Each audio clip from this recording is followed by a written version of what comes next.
Soft, যদি আমি দেখাই। আসসালামু আলাইকুম সবাইকে, কি অবস্থা সবার? আমি লিওন মুশার। আজকে আমি আছি ফরিদপুরে। ফরিদপুরের অনেক বিখ্যাত একটা মিষ্টির দোকানের সামনে আমি এখন দাঁড়ায় আছি, আর এটা হচ্ছে তেঁতুলতলার খোকা মিয়ার মিষ্টি।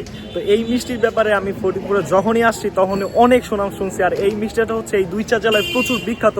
এটা নাকি একদম তুলার মতো সফট, আর ওই যে হচ্ছে দোকান, এখন আমরা যাই ওটা ট্রাই করবো গাইস। তো তেঁতুলতলার যেই আসল মিষ্টিটা সেটা হচ্ছে খোকা মিয়ার মিষ্টি। এটা হচ্ছে অনেক আগের, তাছাড়া এখানে আরো অনেকগুলো দোকান আছে, বাট এগুলো পরে হয়েছে। সবচেয়ে ভালো হচ্ছে এটা, এটা হচ্ছে খোকা মিয়ার মিষ্টি।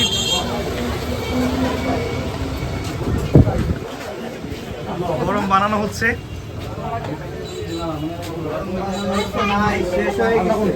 মিষ্টি শেষ কাকা, মিষ্টি এখানে শেষ। এই হচ্ছে বানাচ্ছে। কতক্ষণ লাগবে ভাই বানাইতে আপনাদের মিষ্টি? আপনাদের এখানে গাইস এত হয় মিষ্টি, এত জনপ্রিয় যে শেষই হয়ে গেছে, আবার বানাচ্ছে ওরা। তো আধা ঘন্টা ওয়েট করতে হবে আমাদের। চলো আমরা বাইরে ঘুরে আসি, তাহলে আধা ঘন্টা পর আসবে না।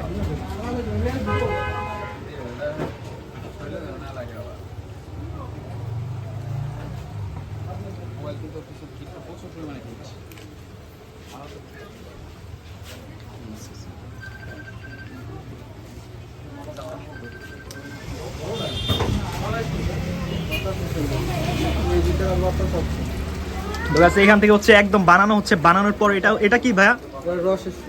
একদম রসের শিরার মধ্যে হচ্ছে চুবানো হবে, তারপরে হচ্ছে এটা পরিবেশন করবেন নাকি এরপরও কিছু করেন?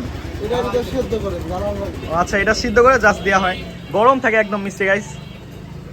আর এই যে হচ্ছে সবাই বাহিরেও দেখলাম, একটু আগে দেখলাম হচ্ছে প্লেট নিয়ে, বসার জায়গা নাই দেখে মানুষ প্লেট নিয়ে বাহিরে চলে যাচ্ছে।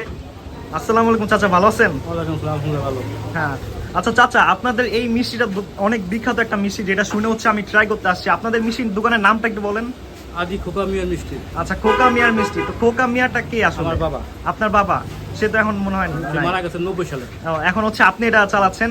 তো আপনাদের এখানে দেখলাম আরো অনেকগুলো মিষ্টির দোকান হয়েছে, ওগুলো অনেক মানে করে হয়েছে, দোকান নেওয়া হয়েছে, আরো সুন্দরভাবে সাজানো হয়েছে। তো আপনারা এটা আরো সাজান নাই কেন সুন্দর করে? আমাদের সাজাবো কেমন, এটাতে পাকঘর, এই যে দুটো চুলো জ্বলতেছে, হ্যাঁ, এই আগুনের ভিতরে ধুমের ভিতরে ঘর কিভাবে থাকে। ও আচ্ছা।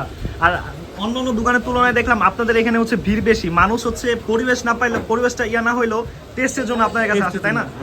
আচ্ছা ঠিক আছে, ধন্যবাদ আচ্ছা। এই হচ্ছে গাইস সেই বিখ্যাত রসগোল্লা,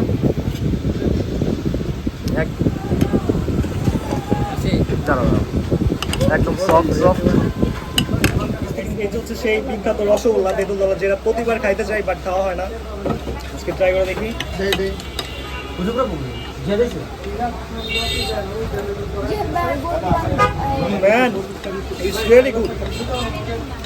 একদম সফট, আর মিষ্টিটা হচ্ছে একদম গরম। এদিকে দাও, এটা হচ্ছে একদম সফট, যদি আমি দেখাই। একদম তুলার মতো, মুখে দিলে জাস্ট গলে যাচ্ছে। আর এটা হচ্ছে একদম গরম মিষ্টি। নর্মালি মিষ্টি আমরা ঠান্ডা খাই বা নর্মাল খাই, তো তখন বেশি ভালো লাগে না, বাট যখন গরম থাকে তখন এটা টেস্টটা অনেক বেড়ে যায়। চাচা কেমন লাগলো? এইটা হচ্ছে আমি জোরে বলো না, জিনিসটা হচ্ছে আমি এর আগে খেয়েছি, সেম টেস্ট, এখনও ট্রাই করলাম। একদম মাত্রই নামানো হয়েছে, গরম, খুবই ভালো লাগছে, আর অনেক সফট। হ্যাঁ, তো সব মিলিয়ে অনেক ভালো লাগতেছে। হ্যাঁ, খুবই ভালো। আচ্ছা ভাই, তোমাদের বলো, এমন করলে হইলো নাকি? তুমি ভাই, তুমি তো কোনো ভিডিওতে আসো না, সব ভিডিওতে পিছিয়ে থাকো। আমরা খাইতেছি এই মিষ্টিটা, যতবারই খাই সেম টেস্ট, আর অনেক বেশি ভালো লাগে এই মিষ্টি। আমি হচ্ছে দ্বিতীয়বার না, আমি ফার্স্টবারই খেলাম, আর আমার কাছে জোস লাগছে, একদম অনেক সফট।